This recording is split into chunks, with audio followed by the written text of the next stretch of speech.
Pradeep Joshi channel को subscribe करना बिल्कुल फ्री है। सब्सक्राइब करें और इस बेल आइकन को दबाएं हमारे नए वीडियोस सबसे पहले देखने के लिए।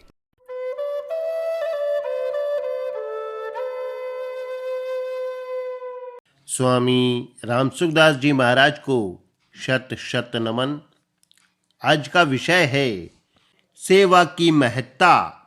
महाराज जी के शब्दों में, एक परमात्मा तत्व ही ऐसा है जिसको जो चाहे उसको वह मिल जाए। धन, संपत्ति, वैभव, मान, आदर, निरोगता आदि को जो चाहे उसको ये मिल जाए, यह नियम नहीं है। ये धन, संपत्ति आदि सबको नहीं मिल सकते।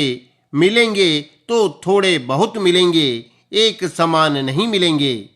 परंतु परमात्मा तत्व सबको मिलेगा, एक समान मिलेगा और जो चाहे उसको मिलेगा, क्योंकि उसका सबके साथ घनिष्ठ संबंध है। जीव परमात्मा का साक्षात अंश है। ममै वांचो जीवलोके, इसलिए उसका परमात्मा पर पूरा हक लगता है। जैसे माँ पर सब बालकों का हक लगता है, सब बालक अपनी माँ की गोदी में जा सकते हैं, ऐसे ही परमात्मा सबके माता पिता हैं। त्वमेव माता च पिता त्वमेव, वे सदा से ही सबके माता पिता हैं और सदा ही रहेंगे। इसलिए उनकी प्राप्ति में कोई भी मनुष्य अयोग्य नहीं है, अनधिकारी नहीं है, निर्बल नहीं है। अतः किसी को भी परमात्मा तत्व से हताश होने की किंचन मात्र भी गुंजाइश नहीं है। कितनी विलक्षण बात है। मैंने जो पुस्तकों में पढ़ा है, सुना है, विचार किया है, उससे मेरे भीतर यह बात दृढ़ता से बैठी हुई है कि किसी वस्तु, अवस्था, परिस्थिति, घटना, क्रिया आदि की महिमा नहीं है, प्रत्युत उनके सदुपयोग की महिमा है। हमारी कैसी ही बुद्धि हो, कैसी ही परिस्थिति हो, कैसी ही अवस्था हो, कैसा ही संयोग हो, उसी का ठीक तरह से सदुपयोग किया जाए तो परमात्मा तत्व की प्राप्ति हो जाए।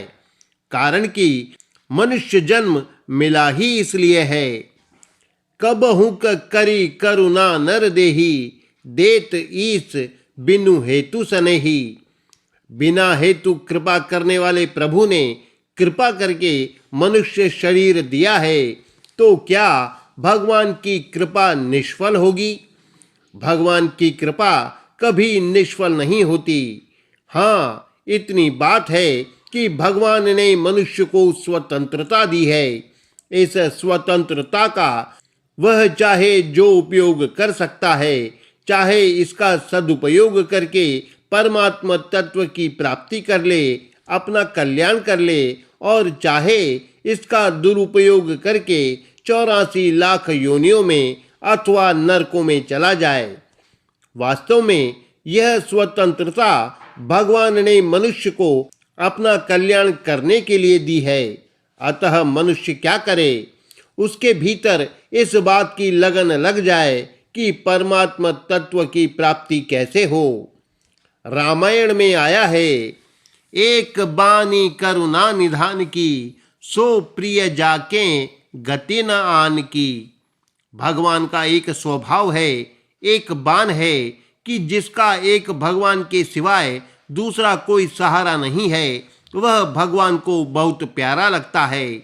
इसलिए भगवान ने अर्जुन को पूरी गीता सुनाकर कहा, मामेकम शरणम व्रज, तेरे से और कुछ न हो तो एक मेरी शरण में आ जा। माम एकम का अर्थ यह नहीं है कि भगवान 5-7 हैं और उनमें से एक की शरण आ जा। प्रत्युत यहाँ इसका अर्थ है अनन्य शरण। अर्जुन ने कहा था कि मैं धर्म का निर्णय नहीं कर सकता, धर्म सम्मूढ़ चेताः। तो भगवान कहते हैं कि तेरे को धर्म का निर्णय करने की जरूरत नहीं है। तू संपूर्ण धर्मों का आश्रय छोड़कर एक मेरी शरण में आ जा। सर्वधर्मान परित्यज्य मामेकम शरणम व्रज। अतः हे नाथ, मैं आपका हूँ और आप मेरे हो। संसार की कोई वस्तु, कोई प्राणी मेरा नहीं है और मैं किसी का नहीं हूँ। इस प्रकार भगवान के शरण हो जाएं। यहाँ एक बात समझने की है कि संसार के लोग अर्थात माता पिता, स्त्री पुत्र आदि आपसे न्याय युक्त आशा रखते हैं और आप उसको पूरी कर सकते हो, तो उनकी वह आशा आप पूरी कर दो, अर्थात उनकी सेवा कर दो। केवल सेवा करने के लिए ही मात्र संसार के साथ संबंध रखो। संसार से लेने के लिए संबंध मत रखो, क्योंकि संसार की कोई भी वस्तु स्थायी नहीं है और आप स्थायी हैं। अतः संसार की कोई भी वस्तु आपके साथ रहने वाली नहीं है।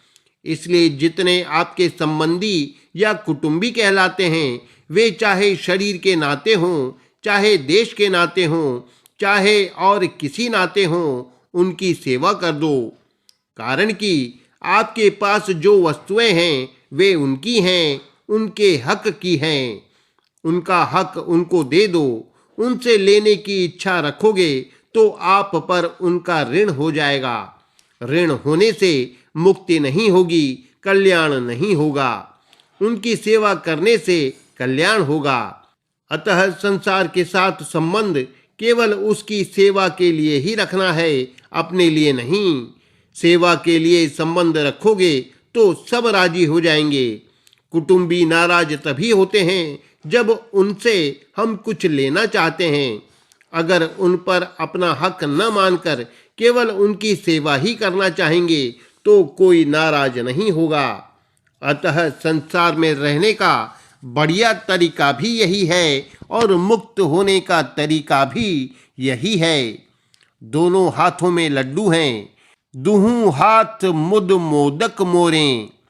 अर्थात संसार भी राजी हो जाए और परमात्मा भी प्रसन्न हो जाए, जिससे आपका कल्याण हो जाए। आपका उद्देश्य केवल परमात्मा की प्राप्ति करना है तो बस परमात्मा के शरण हो जाओ। संसार का आश्रय छोड़ दो। अपनी शक्ति के अनुसार संसार की सेवा कर दो। सेवा करने से संसार राजी हो जाएगा और प्रभु के चरणों की शरण होने से प्रभु प्रसन्न हो जाएंगे तथा हमारा कल्याण स्वतः ही हो जाएगा। अपने कल्याण के लिए नया उद्योग नहीं करना पड़ेगा। कितनी सरल और सीधी बात है।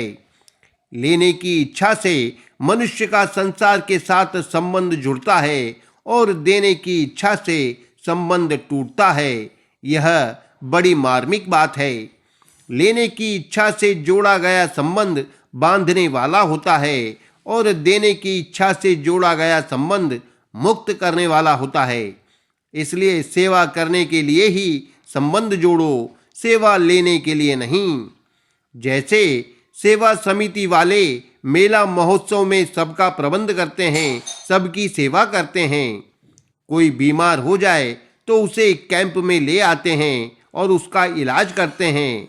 मर जाए तो दाह संस्कार कर देते हैं, पर रोता कोई नहीं। जहाँ सेवा करने मात्र का संबंध है वहाँ रोना नहीं होता। जहाँ कुछ न कुछ लेने की आशा से संबंध जुड़ा हुआ है वहीं रोना होता है।